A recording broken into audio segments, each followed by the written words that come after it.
There's just so much spit on it. Hey there, and welcome to Conan O'Brien Needs a Friend. I just started the podcast to stop Sona from jabbering. You were jabbering a bit. Sona Movsesian joining me, and Matt Gourley. Did you see what I did there? I started the podcast in order to stop her. I saw a slight opening, and I jumped in. I'm going to leave in the edit just the last thing she said right before you spoke, which is, there's so much spit on it. I was saying you rest on the microphone a lot. You did that. I remember you had. We shouldn't talk. No, it was in the documentary. It was in the documentary. You had pus on your eye, and then you kept shoving the microphone in your eye, and then I had to wipe it with a wipey. This is going back to 2010. Yeah. I'm preparing to do my tour. And we're having lots of problems getting the show up and going. Yeah. And at one point, I remembered I wasn't feeling well. I had a pustulated eyeball. Oh. Don't even ask me what was going on. I had some disease that was eradicated in the Middle Ages, but I wasn't feeling well. And it's the poster for the tour, the movie, the documentary. Conan O'Brien Can't Stop. I forgot. Is me. I see it every morning because I had that. Yeah. Someone gave me that frame poster, and I put it in my basement, and I'm always passing it on the way to watch TV, and it's me leaning my pustulating eye on the mic on the foam cover of the microphone. You're holding. I'm holding it, and I'm rubbing. I'm wiping pus onto the microphone. Yeah.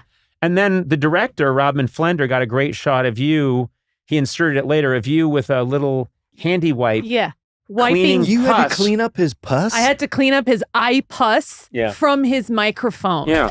Yeah. His and eye to be pus. fair, I did bring this up in your interview for the job. So I said I may have a pustulating eye and you will need to clean it off. I don't remember that. Well, you were pretty high. Yeah, I was pretty high. Scored. Crushed it. Yeah. Goals. What? I don't know. That doesn't work. But you have a thing with resting on whatever microphone. Yeah. Sometimes I don't know what it is, but I find it somehow calming to rest my eyeball on the microphone. Okay. And Eduardo, you are, of course, the designer of this wonderful studio. This is your equipment. You're very finicky about it. How do you feel when you see me resting my eyeball on this, what I'm sure is a $600,000 microphone? It's not.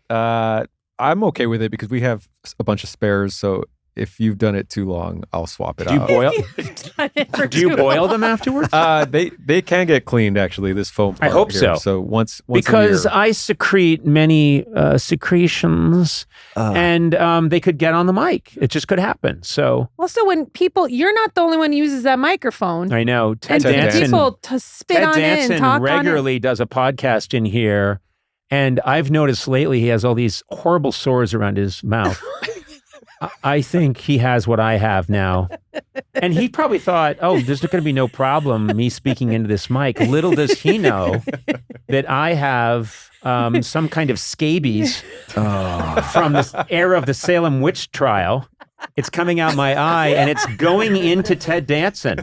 And the last time I saw him, he had trouble. He was trying to just eat the softest muffin. You're killing Ted Danson. I'm killing Ted Danson. No. He couldn't get the little soft muffin into his mouth because of the giant cankers on his Ted Danson lips. The other concern is the earphones. Sometimes when have you noticed if you picked up earphones, sometimes they've got a little. I clean them every pre-session. I will say this. I move. Every time we have a guest, I immediately have to move here. And they glisten. And sometimes guests' ears glisten. They glisten. I know. I've seen so you're that. talking about, it's sweat? They're nervous around Conan O'Brien? What's happening? Sweat. Or they're oily. Yeah. Maybe they're oily. What guest has been oily recently? Earwax? Oh, no. Who knows? I don't know. Earwax around? Just saying. Can I just say, and I can say this because he's a friend, when Greg Daniels was here, he walked in and he's just so oily. He's just an oily guy. And I at first I thought he was an eel from the deepest part.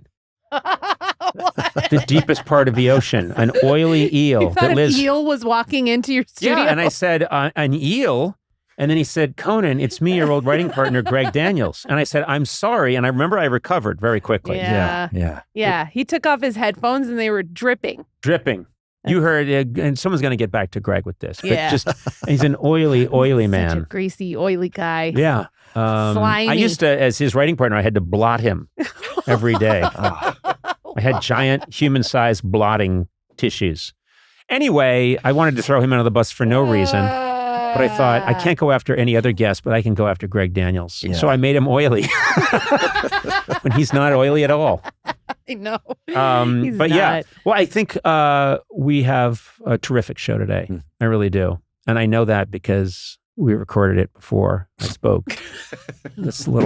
So now I'm going to act excited. You were in a whole other state, on the other side of the country for this. We're not in this interview. You're not in this interview, and it's only because the guest requested.